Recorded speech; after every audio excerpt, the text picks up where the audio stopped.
انہی میں پھر ایک بہت جلیل القدر ہستی شیخ اکبر ان کو کہتے ہیں، یہ حضرات ابن عربی کی ہے، ان کو سب سے بڑا عالم، سب سے بڑا صوفی سمجھا جاتا ہے اور سب کے سر ان کے سامنے جھکتے ہیں.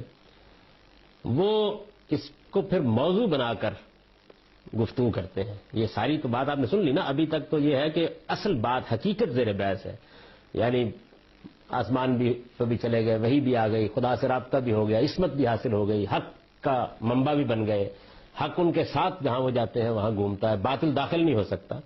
اب وہ انہوں نے موضوع بنایا ہے کہ یہ کیا مسئلہ ہے، پھر نبوت ختم ہو گئی، اس کو موضوع بنایا نا انہوں نے. اور یہ دیکھیے یہ جو ابن عربی ہیں، یہ ظاہر ہے کہ کوئی آج کے آدمی نہیں ہے کہ آپ مرزا غلام احمد قادیانی صاحب کو متون کریں. فرماتے ہیں، اور یہ ان کی کتاب ہے فتوحات، بڑی کتابوں میں سے فتوحات مکیہ، اور اس میں انہوں نے بیان کیا فإن النبوة التي انقطعت بوجود رسول اللہ صلی اللہ علیہ وسلم انما ہے نبوت التشریع لا مقامها. چنانچہ جو نبوت نبی صلی اللہ علیہ وسلم پر ختم ہوئی، جو نبوت نبی صلی اللہ علیہ وسلم پر ختم ہوئی وہ محض تشریعی نبوت ہے، یعنی شریعت لانے والے نبی کی نبوت ہے. مرزا صاحب اس سے مختلف کیا کہتے ہیں؟ یہی تو کہتے ہیں. چنانچہ جو نبوت نبی صلی اللہ علیہ وسلم پر ختم ہوئی وہ محض تشریعی نبوت ہے، نبوت کا مقام ابھی باقی ہے، نبوت کا مقام ابھی باقی ہے. فلا شرع یکون ناسخا لشرعہ صلی اللہ علیہ وسلم. کہتے ہیں کہ نبوت کے ختم ہونے کا مطلب یہ ہے کہ اب کوئی نئی شریعت آ کر نبی صلی اللہ علیہ وسلم کی شریعت کو نہ منسوخ کرے گی، ولا یزید فی حکم شرع آخر، اور نہ آپ کے قانون میں کسی نئے قانون کا اضافہ کرے گی. یعنی نبوت کے ختم ہونے والی جو آیت ہے قرآن کی، وہ کہتے ہیں یا حدیث میں جو یہ ذکر آیا ہے تو اس کا مطلب صرف اتنا ہے کہ اب نئی شریعت نہیں آئے گی، مقام نبوت باقی ہے. وَهَذَا مَعْنَى قَوْلِهِ صلی اللہ علیہ وسلم ان الرسالۃ والنبوۃ انقطعت فلا رسول بعدی ولا نبی. ایک حدیث کو پھر انہوں نے بتایا، کہتے ہیں یہ مطلب ہے اس حدیث کا جس میں حضور نے یہ کہا ہے کہ نبوت اور رسالت دونوں ختم ہو گئی ہیں، میرے بعد اب نہ کوئی رسول آئے گا اور نہ کوئی نبی آئے گا. یہ حدیث انہوں نے نقل کہتے ہیں یہ مطلب ہے اس کا. مزید اس کو واضح کرتے اے لا نبی بعدی یکون علی شرع مخالفا لشرعی بل اذا کان یکون تحت حکم شریعتی. یعنی حضور کی اس بات کا مطلب یہ تھا کہ میرے بعد کوئی ایسا نبی نہیں ہوگا جس کی شریعت میری شریعت کے خلاف ہو، بلکہ وہ جب ہوگا تو میری ہی شریعت کا پیرو ہوگا. بیان ہی یہی بات کہتے ہیں مرزا غلام احمد صاحب کا.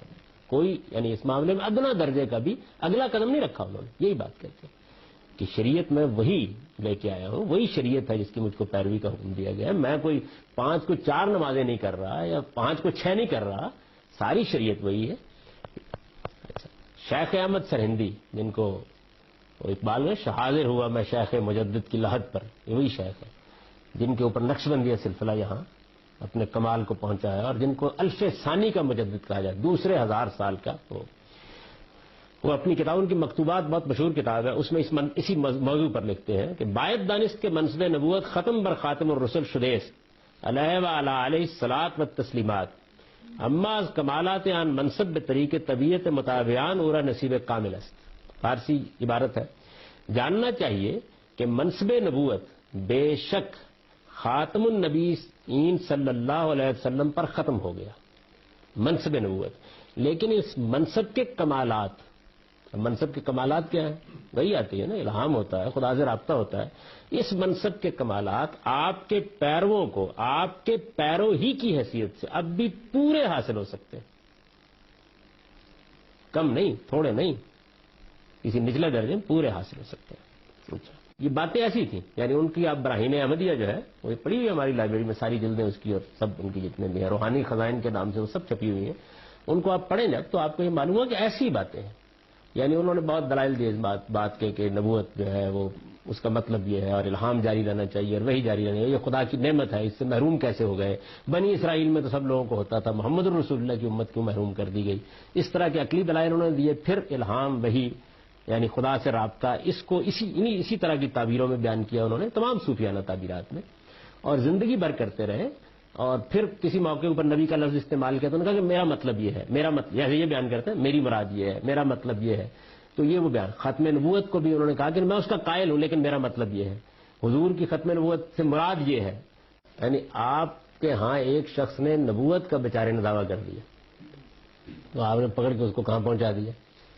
اس بارے میں کیا خیال ہے؟ احمد جاوید صاحب نے وہ میرے پاس تشریف لائے یہ مقدمہ لے کے اپنے ہی ایک، کیونکہ ان سے میری بھی بہت دوستی تھی دونوں بزرگوں سے، تو انہوں نے یہ بیان کیا. تو میں نے کہا کہ یہ ٹھیک ہے، لیکن یہ کہ آپ تو صوفی آدمی ہیں، تو یہ بیچارے جن کا یہ آپ مقدمہ بیان کر رہے ہیں، یہ تنہا اگر تو مجرم قرار دینا ہے تو میں اس سے برات ظاہر کرتا ہوں، اور اگر سب کو قرار دینا ہے تو پھر یہ سب کو قرار دے دیں، یعنی ایک ہی وقت میں فیصلہ کیا جائے نا.